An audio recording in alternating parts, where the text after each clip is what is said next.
"You'll live better here." Just one sentence, but it was enough to leave an elderly mother standing frozen in the cold Lagos rain. Beneath the lights of a luxurious Mercedes, surrounded by glittering skyscrapers and the lavish lifestyle of Nigeria's elite, a woman who had sacrificed her entire youth to raise her son was abandoned by that very son in front of a nursing home like an unwanted burden. No one knew that the mother wearing the faded traditional dress had been silently guarding a secret powerful enough to bring the entire Cole Group empire crashing down in a single night. And even fewer people could have imagined that 3 months later, a phone call in the middle of the night would force the most famous CEO in Lagos to collapse to his knees in the middle of his office. There are people who, when they are poor, hold their parents tightly and promise to care for them forever. But once money and fame arrive, they begin to forget the hands that stayed awake through endless nights for them. And sometimes, the most painful thing in life is not losing wealth, not losing power, but realizing that the person who always waited for you to come home is gone forever. Tonight, from the city of Lagos, Nigeria, where behind luxurious mansions, there are still stories capable of bringing people to tears, we bring you a story that has left millions sitting in silence after hearing the ending. A story about family, neglect, and the devastating price of abandoning the one who loved you first. If you believe that parents should never be left alone in loneliness, please subscribe to our channel and join us for more emotional and unforgettable stories. And now, listen carefully to the rest of this story, because what happened after that rainy night will make you never forget the final look in a mother's eyes.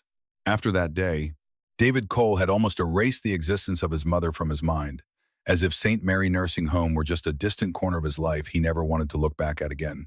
Meanwhile, life in Lagos continued to spin wildly around him with money, billion-dollar contracts, and endless praise. Every morning, David stepped out of his polished black Mercedes wearing custom-tailored suits stitched to absolute perfection. His assistants hurried behind him, arms filled with documents and schedules packed with meetings. He signed multi-million-dollar deals with the cold composure of a man who knew that a single nod from him could shift entire markets. By afternoon, David's face appeared across Nigeria's biggest financial news networks. Under the elegant studio lights, he smiled confidently like a young king of the business world. The host proudly introduced him as the new symbol of power in Lagos. The audience applauded. Investors smiled with satisfaction. Cole Group stock continued to rise. And at night, David and Vanessa stepped out of long luxury cars beneath the flashing cameras of the media. They had become the most talked-about couple among Lagos high society. Beautiful, rich, perfect. At least, that was what everyone believed when they looked at the glamorous photos covering magazines and social media. No one could see that at the end of an old hallway inside St. Mary Nursing Home, an elderly mother sat alone beside a window, quietly waiting every night for the phone to ring just once. Sometimes, the nursing home would call the Cole Mansion. The nurses always sounded hesitant. "Hello. Mrs. Evelyn is much weaker today. She just wants to speak to her son for a few minutes." But the person who always answered was Vanessa. Standing beside a white marble bar inside the luxurious mansion, she slowly sipped red wine while Lagos glowed endlessly outside the glass walls, like a city that never slept. "David is very busy." Her voice was so cold and short that even the person on the other end fell silent for a few seconds. Then she hung up. Not once did she tell David his mother had called. Not once did she mention that Evelyn was getting worse. To Vanessa, Mama Evelyn was nothing more than an ugly stain that needed to be hidden from the perfect life she was trying to build. At St. Mary Nursing Home, Mama Evelyn still kept the same routine she had followed for years. Every night, after taking her medicine, she slowly dragged an old wooden chair beside the window. Her movements had become far weaker than before. Her thin hands trembled from illness and old age. Outside, Lagos shimmered beneath golden lights. Towering skyscrapers reflected across the dark harbor waters like a completely different world from the cold little room where she sat alone. From far away, everything looked breathtakingly beautiful. Beautiful enough to make people forget that hidden inside that glamorous city, there were still people quietly dying in loneliness. Mama Evelyn gently opened a small worn-out box. Inside was an old faded photograph. David at 7 years old. Back then, They still lived together in a poor tin-roof house in Ajagunle. The rainy season that year had lasted forever. Water leaked through the roof every night. Wind slipped through the broken walls. Some nights, mother and son had to hold each other just to stay warm. In the photograph, little David wrapped his arms around his mother's neck, smiling with the innocent joy of a child who had never known ambition or power. It had been raining that day too. Mama Evelyn remembered it perfectly. She had been sewing an old shirt beneath a flickering oil lamp when David climbed into her lap. The little boy hugged her tightly and whispered with childish sincerity, "When I grow up and become rich, I'll buy you the biggest house in Lagos." Mama Evelyn laughed back then, believing it was only a child's dream. "Really?" David nodded hard. His eyes sparkled brightly. "And I'll take care of you forever." Every time that memory returned, Mama Evelyn's heart ached, as if someone were crushing it in their hands. But she still smiled, a smile so painfully sad that even the nurses passing by could barely bear to look at her too long. Because sometimes, the greatest pain for a mother is not seeing her child become poor. It is watching that child slowly turn into someone she no longer recognizes. One evening, a young nurse named Amaka entered the room carrying medicine and a bowl of hot porridge. She had always felt a special compassion for Mama Evelyn. "Mrs. Evelyn." Amaka hesitated for a long time before finally asking, "Why don't you tell your son how seriously ill you are?" Mama Evelyn stayed silent.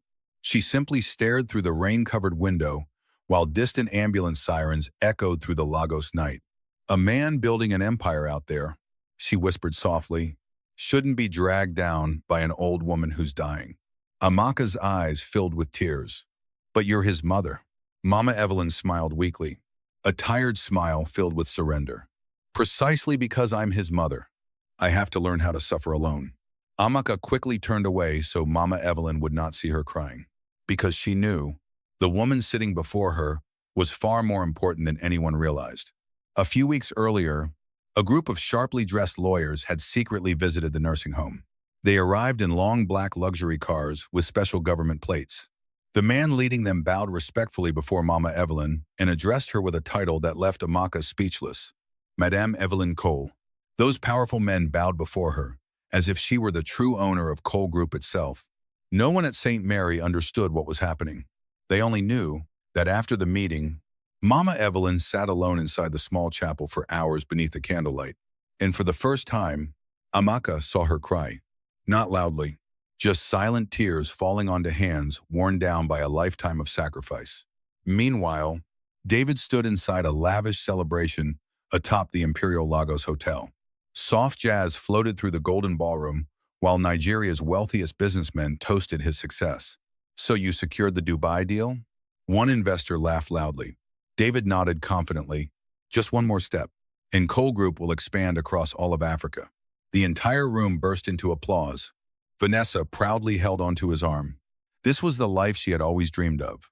Fame, power, money, the admiration of society. And in that world, there was no place for a sick old woman dressed in faded clothes. Suddenly, Vanessa almost slipped and called him Cade. She quickly corrected herself. "David, you should focus on the future." David finished the wine in his glass.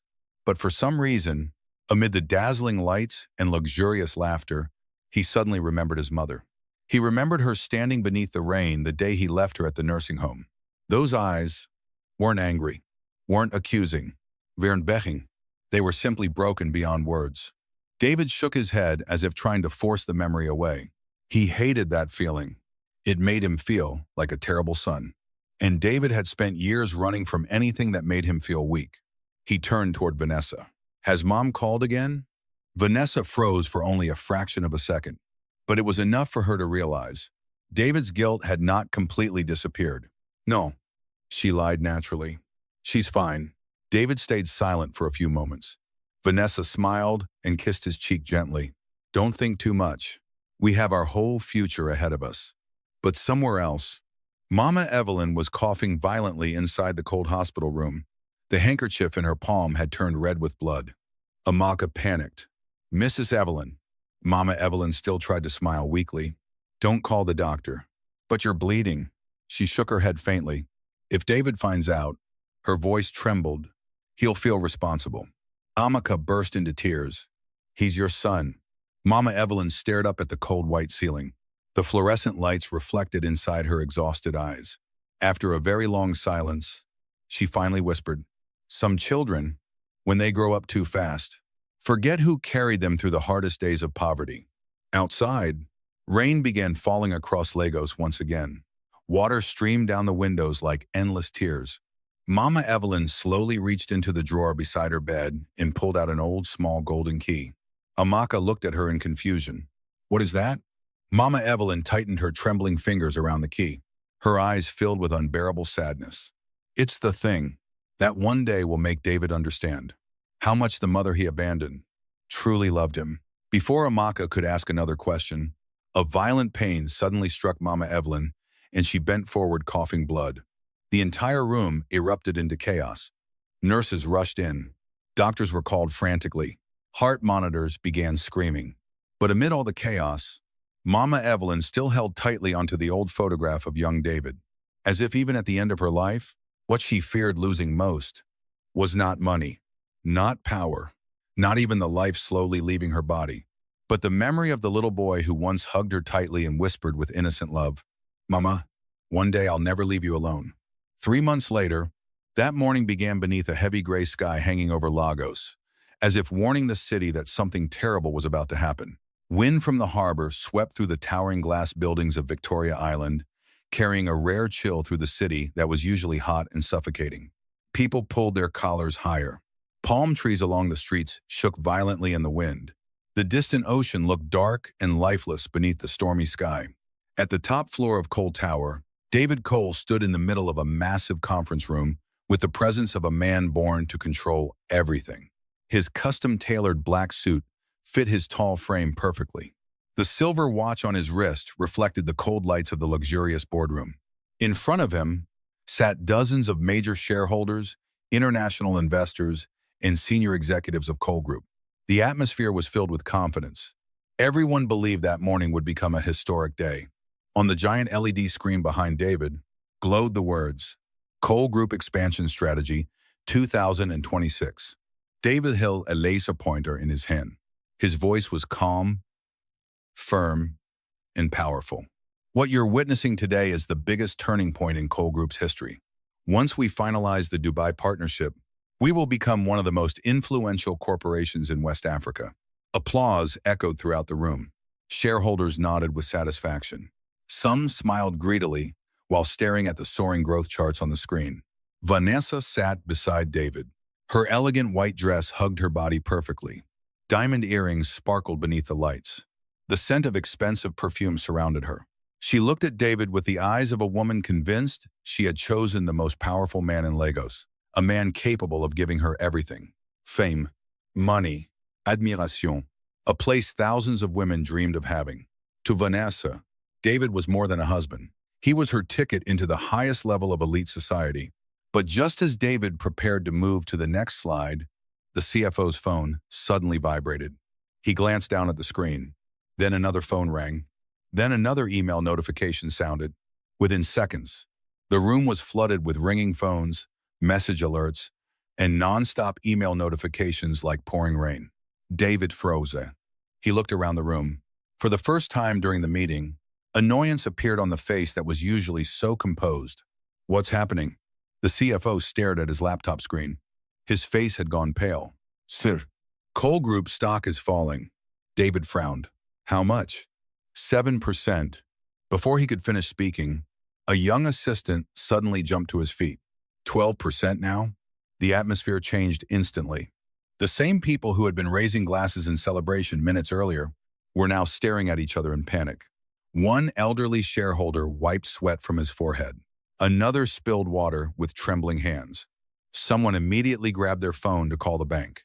David slowly placed the laser pointer on the table. His sharp eyes turned cold again. "Lock internal trading. Call the media department immediately. I want to know who's dumping shares." Another executive suddenly stood up. "Northbridge Capital just announced they're pulling out." David spun around. "That's impossible. They signed the commitment last week." "The email just came through, sir." Vanessa quickly opened her phone. A few seconds later, her face completely changed. "David." Her voice dropped unnaturally low. The company's primary accounts have been frozen by the bank. The entire room went silent. David stared at Vanessa as if he had heard her wrong. What did you just say? Vanessa swallowed hard. The company accounts are frozen. An elderly shareholder's coffee cup trembled in his hand. Someone whispered, liquidity crisis. Another panicked voice said, if this gets out, the stock will completely collapse. Suddenly, David slammed his hand onto the table.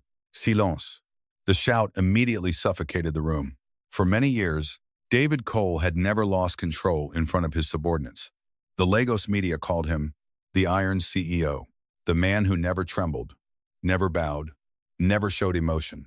But that morning, for the first time, his fingers shook slightly, not because of money, not because of the stock market, but because deep inside him, a strange feeling suddenly rose. Cold, heavy, exactly like the rain 3 months earlier. Exactly like Mama Evelyn's eyes the day the Mercedes drove away from the nursing home. David shook his head lightly as if trying to erase the thought. No, this couldn't have anything to do with his mother. His mother was just an old woman in a nursing home. A woman who knew nothing about finance, nothing about stocks, nothing about billion-dollar deals. At least, that was what David had spent years convincing himself. At that exact moment, the conference room doors suddenly opened. Everyone turned. A middle-aged man in a gray suit walked inside. Mr. Chukwuemeka Adeyemi, the Cole family lawyer, the man who had served the family since David's father was alive. His face looked unusually grim. In his hand was an old black leather briefcase. David frowned. Mr. Adeyemi? This is not the time. But the lawyer did not sit down. He simply stood in the silent room as though carrying something devastating. Mr. David, I'm afraid now is exactly the time. Vanessa glanced at the briefcase in his hand. A wave of unease crossed her face. What's going on? Mr. Adeyemi placed the briefcase on the table. The metallic click of the lock sounded chillingly loud. I'm here to announce a legal document that became effective this morning. David was beginning to lose patience. What document? The lawyer slowly raised his head. A will. The room fell completely silent. David let out a dry laugh. Whose will? Mr. Adeyemi looked directly into his eyes. Your mother's, Mrs. Evelyn Cole. A strange silence swallowed the room, as if even the wind outside the glass walls had stopped moving. David blinked, then laughed again. My mother? He looked around as if expecting someone else to laugh with him. My mother lives in a nursing home. What assets could she possibly have to leave in a will? But nobody laughed. Not a single person. The lawyer slowly removed a thick sealed file. He placed it in front of David. Sir, Mrs. Evelyn Cole didn't just have assets. He paused for several seconds, then said slowly, word by word, she has been the largest shareholder of Cole Group for the past 25 years. David froze completely. Vanessa instinctively stepped backward. An elderly shareholder whispered, My God. The lawyer continued, when the late chairman Samuel Cole passed away, most of the founding shares were transferred into Mrs. Evelyn's name. She quietly maintained control of the company for years to protect her son's future. David felt his ears ringing. No. His voice cracked. That's impossible. Mr. Adeyemi opened the documents one by one before everyone. Shareholding contracts, ownership certificates, investment portfolios, land assets, international bank accounts. Every document carried the same name, Evelyn Adeyemi, the mother David abandoned at a nursing home. The woman Vanessa once viewed as an embarrassing burden. The frail old woman David believed owned nothing except a few worn clothes and an old Bible. She had been the one silently holding the entire Cole empire together from behind the scenes. David had to grip the edge of the table just to stay standing. Inside his mind, the image of his mother suddenly appeared with unbearable clarity, standing beneath the rain, holding her small worn bag, her trembling voice whispering, David, I can stay in the little room behind the mansion. He closed his eyes, but the memory would not disappear. It only became sharper. Every detail, every look, every raindrop in her hair. Suddenly, Vanessa spoke. Her voice tried to remain calm but was already trembling. So, what does she want? Every eye in the room immediately turned toward her. If she controls the shares, what does she want from us? The lawyer stared at Vanessa for a long moment. His eyes turned cold. Mrs. Evelyn wants nothing from you, Miss Vanessa. He pulled out the final page of the documents. 3 months ago, Mrs. Evelyn Cole signed over all of her personal assets, including the majority shares of Cole Group, to St. Hope Foundation.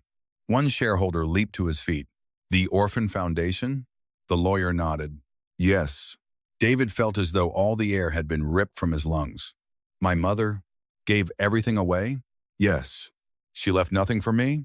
The lawyer remained silent for a few seconds, then spoke slowly. She did leave you one thing. David lifted his head. What? Mr. Adeyemi removed a small envelope from the briefcase. The paper was old, the corners wrinkled from being held too many times. Soft, trembling handwriting covered the front. It read, "For David, my son." David stared at those words. His hands trembled so badly he could barely touch the envelope, as if he already knew that the moment he opened that letter, everything he had buried inside himself for the past 3 months would completely collapse. But the final shock had not yet arrived. The lawyer lowered his head. His voice became softer. Mr. David. David looked at him. Mr. Adeyemi spoke very slowly. Each word fell heavily into the room. Mrs. Evelyn Cole passed away at 5 this morning at St. Mary Nursing Home. At that moment, everything around David disappeared. No shareholders, no ringing phones, no crashing stock screens. No Vanessa. Only one sentence echoed inside his mind. Your mother has passed away. The coffee cup slipped from David's hand. It shattered across the white marble floor. The sharp sound echoed like the final crack in his arrogance. David stepped backward. One step, then another. My mother, he tried to speak, but his throat closed shut. No sound came out. Mr. Adeyemi looked at him with painful sympathy. The nursing home called many times during the past 3 months. David slowly turned toward Vanessa. His eyes were growing red. They called many times? Vanessa's face turned pale. David, you told me she was fine. I just didn't want you to lose focus. The moment those words left her mouth, David felt as though someone had struck his soul. Didn't want him distracted. While his mother was dying alone in a freezing room, while she called for her son one final time, while she waited for the Mercedes to return through the rain, and he had been busy signing contracts, busy raising wine glasses, busy standing on stages talking about success in the future, while the woman who gave him her entire life slowly died in loneliness. David clutched his chest. He could barely breathe. One shareholder called out nervously, Mr. Cole? But David heard nothing anymore. He only stared at the letter on the table, then suddenly lunged forward and grabbed it. The paper shook violently in his hands. Mom? His voice shattered. Mom. Nobody said another word, because in that moment, the most powerful man in Lagos was no longer a CEO, no longer a billionaire, no longer a symbol of success admired by the media. He was only a son who had just realized he had lost the only person who loved him before he ever had anything. David turned and rushed out of the boardroom. Vanessa called after him in panic. David, but he never looked back. The elevator doors opened. David stepped inside in near desperation. The cold steel doors closed before the horrified eyes of the shareholders outside. Inside the bright elevator, David clutched his mother's letter tightly against his chest. Tears fell onto the trembling words written on the envelope. For David, my son. He once believed he still had plenty of time. Time to call his mother. Time to bring her home. Time to sit and share one meal with her. Time to say he was sorry. But there are some doors in life that once they close, never open again. And that morning, as Cole Group began collapsing before all of Lagos, David Cole finally understood the most painful truth of all. The greatest empire he had lost was not his company, not his wealth, not his reputation, but the mother who waited for him to come home until her very last breath. David raced out of Cole Tower through the heavy Lagos rain like a man who had just lost the most important thing in his life and only realized it at the very last moment. No bodyguards, no driver, no long convoy of escort vehicles like every other day. No image of the powerful CEO walking proudly while people bowed respectfully around him. That morning, David Cole was nothing more than a terrified son. The black Mercedes sped wildly through the flooded streets of Victoria Island. Its tires tore through the water, splashing both sides of the road. Car horns screamed in chaos. Pedestrians rushed out of the way as the vehicle stormed past like a hurricane. Rain slammed violently against the windshield. heavy, relentless, endless, like thousands of desperate hands trying to pull him back into the past. But David could no longer see the city. He couldn't see the traffic lights, couldn't see the crowded streets, couldn't even see the nonstop phone calls lighting up his screen. Because inside his mind, there was only one image left. Mama Evan, standing in the rain outside St. Mary Nursing Home, holding her old worn bag, her thin shoulders trembling from the cold, her eyes still following her son's Mercedes until it disappeared completely from the road. David gripped the steering wheel so tightly his knuckles turned white. Mom, his voice broke in grief. For the first time in many years, he spoke that word with all the fear of a son finally realizing he may have lost his mother forever. The Mercedes screeched to a stop outside St. Mary Nursing Home.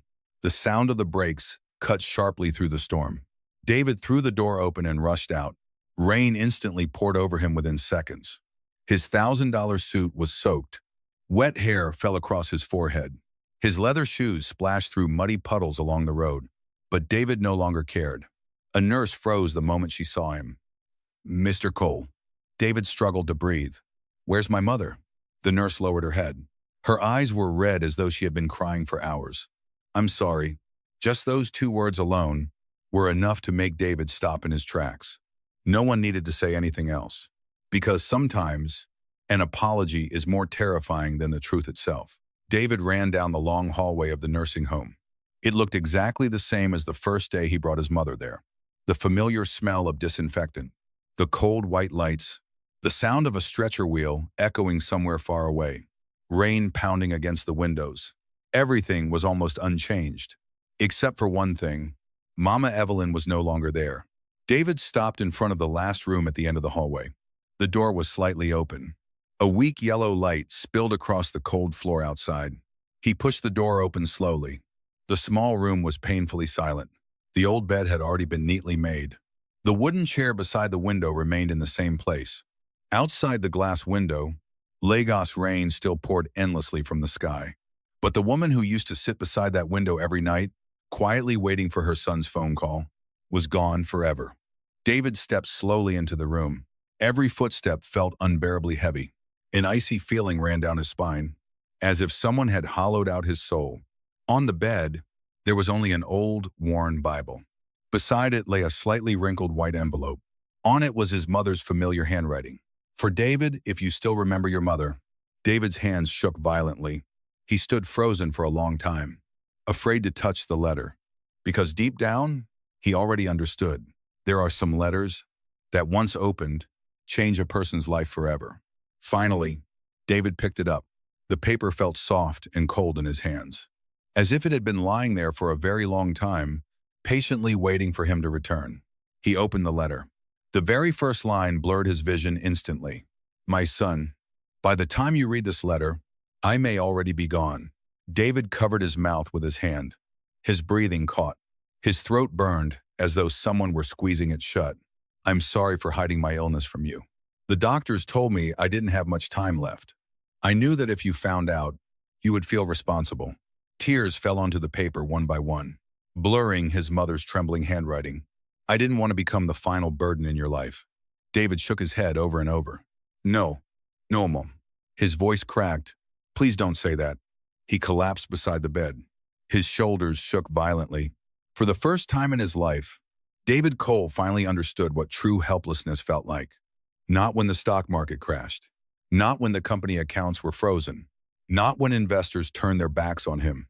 But when he realized the mother he hadn't even hugged yet to apologize had died alone. David continued reading. The day you brought me to the nursing home, I stood in the rain for a very long time after you left. David burst into tears. That memory returned with unbearable clarity. Mama Evelyn standing by the roadside, rain soaking her hair, her clothes clinging to her body from the cold, her trembling hands holding the small worn bag, and him driving away without ever looking back. It wasn't because I was angry. I just kept thinking, maybe you would turn the car around. David lowered his head onto the bed. Tears streamed endlessly. I waited for a very long time, but your Mercedes never came back.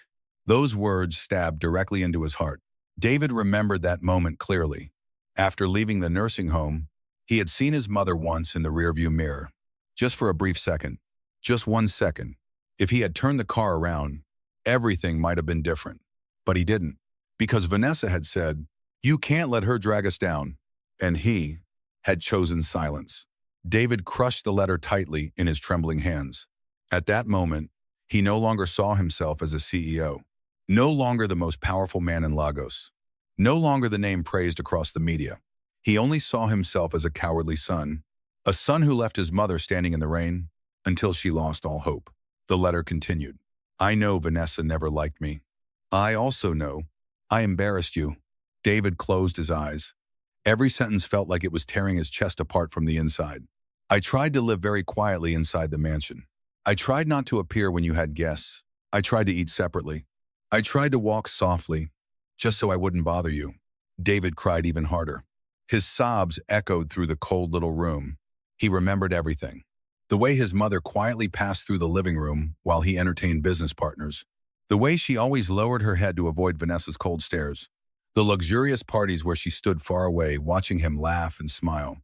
She never dared come closer. Never dared sit at the same table. Never dared interrupt her son's perfect life. And yet, he had never once asked, "Mom, are you lonely?" The letter trembled in his hands. "So I decided to leave your life, before you had to say even more painful things to me." David pressed the letter tightly against his chest, crying like a child. No applause from shareholders. No spotlight.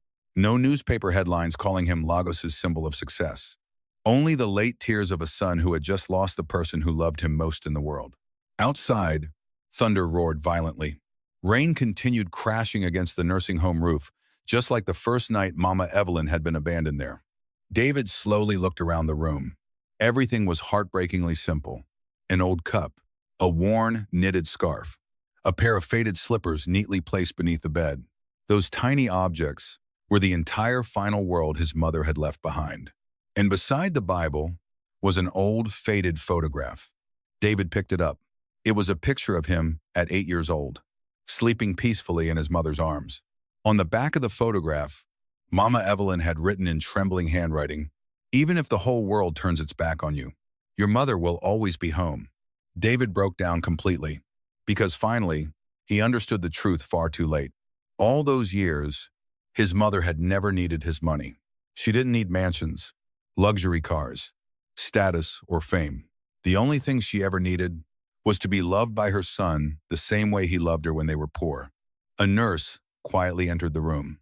She placed a small box beside David. "Mrs. Evelyn kept this for you." David opened the box. Inside was an old plastic toy car, the toy he had loved as a child. David froze. "Your mother kept it for more than 20 years. The nurse's voice trembled. "Whenever she missed you, she would take it out, clean it carefully, and put it away again." David held the toy car tightly against his chest. His heart felt completely shattered. The mother he once viewed as a burden had quietly treasured every tiny memory of her son like the most precious thing in her life, while he couldn't even spare a few minutes to answer her calls. David sat on the cold floor for a very long time. Outside, the rain slowly began to weaken. The distant Lagos sky grew darker. But inside David, everything had already collapsed completely. And in that moment, David Cole finally understood. There are some apologies in life that by the time we find the courage to say them, the person who needed to hear them is no longer there. The day of Mama Evelyn's funeral, Lagos once again disappeared beneath a heavy storm that had begun before sunrise. The sky hung low and gray, like a giant mourning veil covering the entire city. Winds swept through the cold, wet streets. Trees trembled violently beneath the rain. Thunder rolled far across the dark harbor waters. The people of Lagos continued rushing through their noisy daily lives. But at the end of a small road leading to St. Mary Church, everything felt heartbreakingly quiet. The old church stood hidden beneath the endless curtain of rain. There was no red carpet, no line of luxury cars like the extravagant parties of the elite, no expensive flower wreaths sent by politicians and businessmen who once fought to stand beside David Cole for photographs, no flashing cameras, no reporters, only the slow ringing of church bells echoing through the rain, one heavy chime at a time. Sad, heavy, as if mourning a woman who had spent her entire life living for others, before quietly leaving this world without asking for anything for herself. Outside the church gates, hundreds of orphan children stood beneath the rain. Every child wore simple white clothing. Some were barefoot on the freezing ground. Some held tiny flowers soaked with rainwater. Some cried until their eyes turned red. Others were too young to understand death, yet still cried because everyone around them was crying. David stepped out of the car. The moment he saw the scene before him, he froze completely. This was not the lonely funeral he had imagined. Not a quiet goodbye attended only by a few nursing home workers, but an entire sea of poor people mourning his mother. A little girl around 8 years old clutched Mama Evelyn's portrait tightly to her chest, as though afraid someone might take it away. In the photograph, Mama Evelyn smiled gently, that same warm smile David had not truly looked at in years. Somewhere along the way, he had begun remembering his mother only as a silent shadow wandering through his mansion, and he forgot that, before old age, before illness, she had once been the warmest smile in his entire life. David walked slowly toward the church courtyard. Every step felt heavier than the last. Mud stained his expensive shoes, but David no longer noticed. A small boy spotted him and tugged on someone's sleeve. "Is that Uncle David?" Another child nodded softly. Grandma Evelyn always talked about him. David stopped walking beneath the rain. His throat tightened painfully. She always talked about him. Even after he abandoned her at the nursing home, even after he stopped calling, even after she waited for the phone night after lonely night, Mama Evelyn still spoke about her son with pride in her eyes, as if David was still the most beautiful part of her life. An elderly nun slowly approached him. The white cloth covering her head was soaked with rain. Her eyes were swollen red from crying. "Mr. David?" David nodded faintly. "Did you know my mother?" The nun looked toward the coffin inside the church. "Not just know her." Her voice broke. "Mrs. Evelyn saved many children here." David froze. "What?" The nun carefully removed an old folder wrapped in plastic to protect it from the rain. The pages inside had yellowed with age. Tuition payments, medical bills, surgery expenses, food costs, housing for orphans. Every document carried the same name under sponsor, Evelyn Adaizitsole. David's hands began trembling. "My mother paid for all of this?" The nun nodded. "For many years." She turned toward the children standing beneath the rain. Some of them went to school because of her. Some survived heart surgery because of her. Some used to sleep in the streets. Mrs. Evelyn brought them here herself. David felt as though his legs could no longer hold him upright. The mother he once believed was a burden had become the shelter for hundreds of abandoned children. The mother he allowed to slowly die in a nursing home had quietly become a home for souls forgotten by the world. The nun wiped her tears softly and continued. "She used to say," her voice broke again, "if one day my son no longer needs me, at least there will still be children who need love." David closed his eyes. A painful sob escaped his throat. Those words hurt more than any accusation ever could, because Mama Evelyn never hated him. She simply took the love still remaining in her heart and gave it to children who cherished it. Inside the church, Mama Evelyn's coffin rested before the altar, covered with a simple white cloth. On top of it lay the old Bible she always carried. Beside it rested a faded handkerchief and an old photograph of David as a child. David stepped closer. The moment he saw the photograph, he collapsed. It was a picture of him at 7 years old. Little David sleeping peacefully in his mother's arms, still smiling softly in his sleep. On the back of the photo, written in trembling handwriting, "You are the most beautiful gift God ever gave me." David touched the words with shaking fingers. Tears streamed endlessly down his face. "Mom," he whispered. But this time, there was no hand left to wipe away his tears.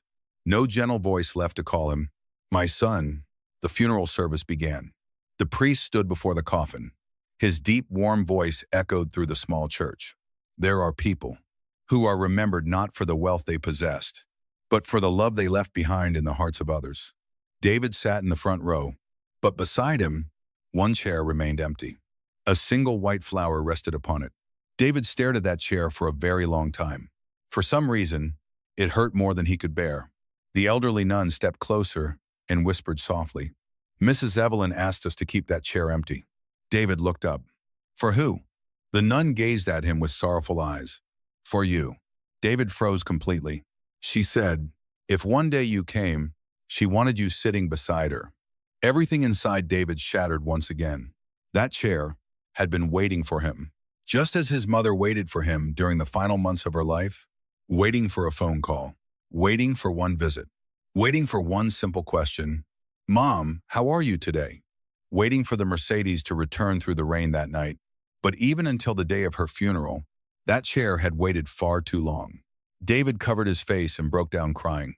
No more maintaining appearances. No more cold image of a powerful CEO. No more pride of the man who once stood above all of Lagos. He cried before the orphaned children, before the nuns, before the mother lying silently inside the coffin. A little boy approached him quietly. He held out an old envelope. "Grandma Evelyn told me to give this to you. If you cried." David looked up through tears. "What did she say to you?" The boy glanced toward her portrait and answered softly. "She said, 'You're not a bad person. You just forgot the way home.'" David trembled as he accepted the envelope. Inside was a small handwritten note, his mother's familiar handwriting. "David, if you are crying while reading this, I want you to know that I forgave you a long time ago." Tears fell onto the paper. "But you must learn to forgive yourself by becoming a kinder man." David pressed the note tightly against his chest. He lowered his head onto the cold church floor. "Mom," his voice shattered. "I'm sorry, but the apology echoed only through silence. It could not turn back time, could not reopen the doors of the nursing home, could not make the Mercedes return through the rain that night. After the service, the children stepped forward one by one to place flowers upon the coffin. Some whispered, "Thank you for buying books for me." Others sobbed, "Thank you for saving my little brother." Some could not speak at all. They simply cried while resting their tiny hands upon the coffin for a long time. David stood there silently, listening to every word of gratitude, and every word hurt his heart a little more, because only now did he finally understand that when he no longer needed his mother's love, she had used that love to save others instead. Outside the church, the rain still had not stopped.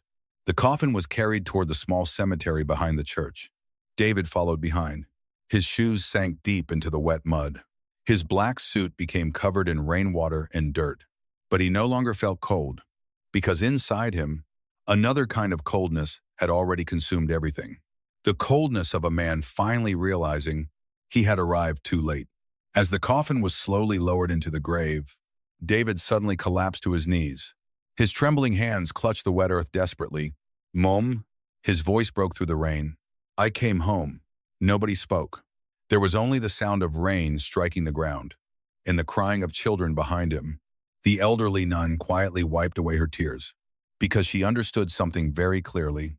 There are some homecomings where no one is left to open the door. Some apologies arrive when nobody remains to hear them. And some mothers spend their entire lives waiting for their children to return, only to see them again. Standing before their grave, David lowered his head against the freezing ground. His hands gripped the mud tightly as though afraid of losing the last piece of his mother that remained. "I'm sorry for letting you die alone." His voice was barely audible. "I'm sorry for believing you were a burden." He lifted his head toward her portrait blurred beneath the rain. "You were my home." Rain and tears mixed across his pale face.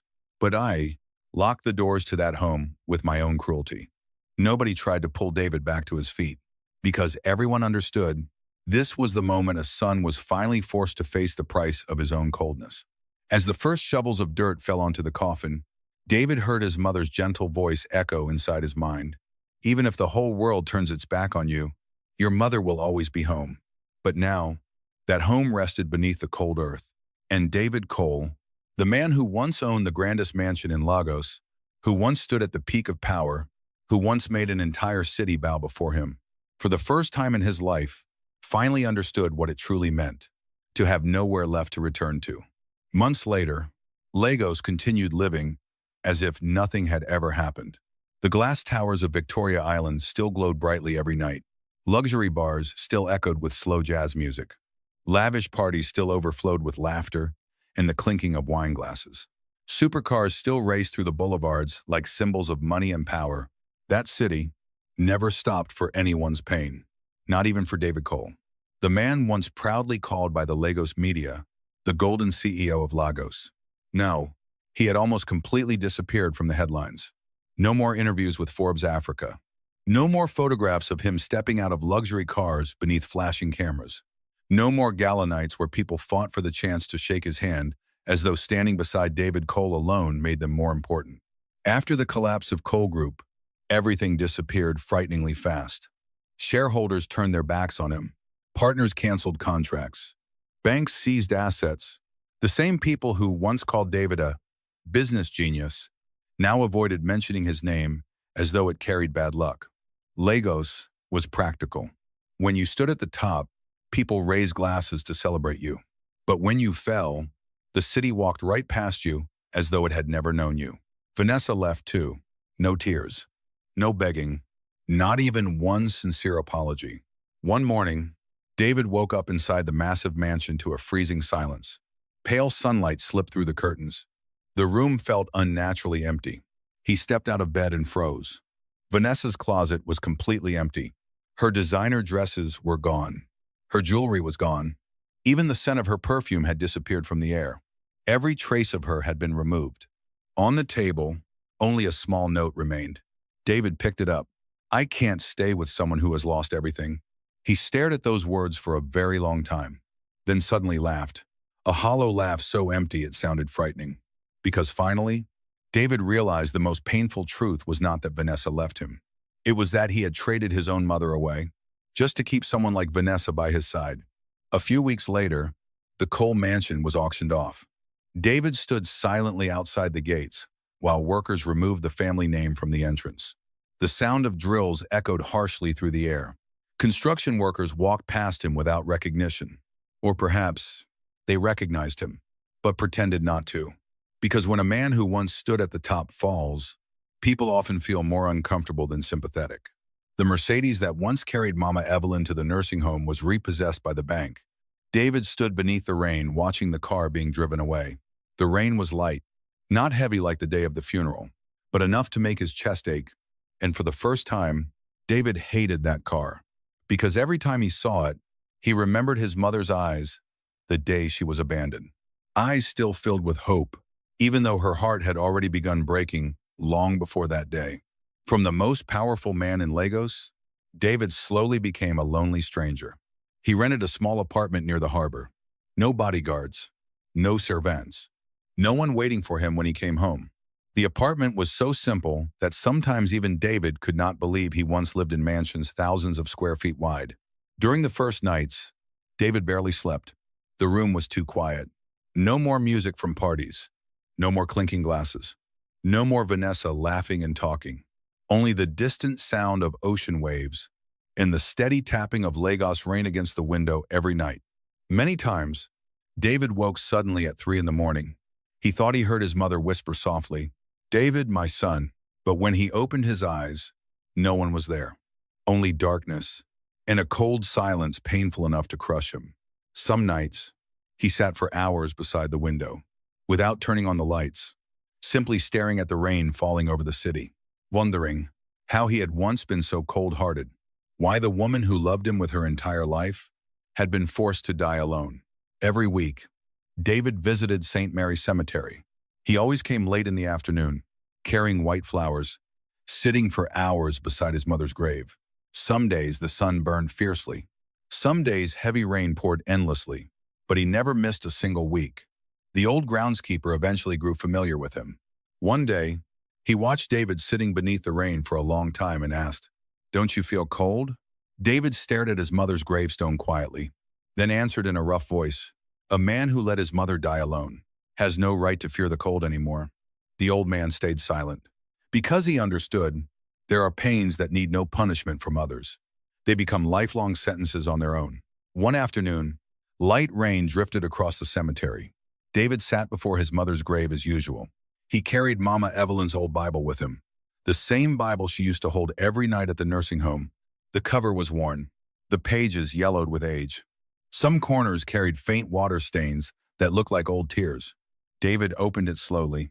The scent of old paper made his chest tighten painfully. Inside, a small photograph slipped into his hand. David froze. It was a picture of him at 7 years old. Little David asleep in his mother's arms beneath the poor tin roof in Ajagunle. It must have been raining outside that day too, because faint watermarks blurred the corner of the photo.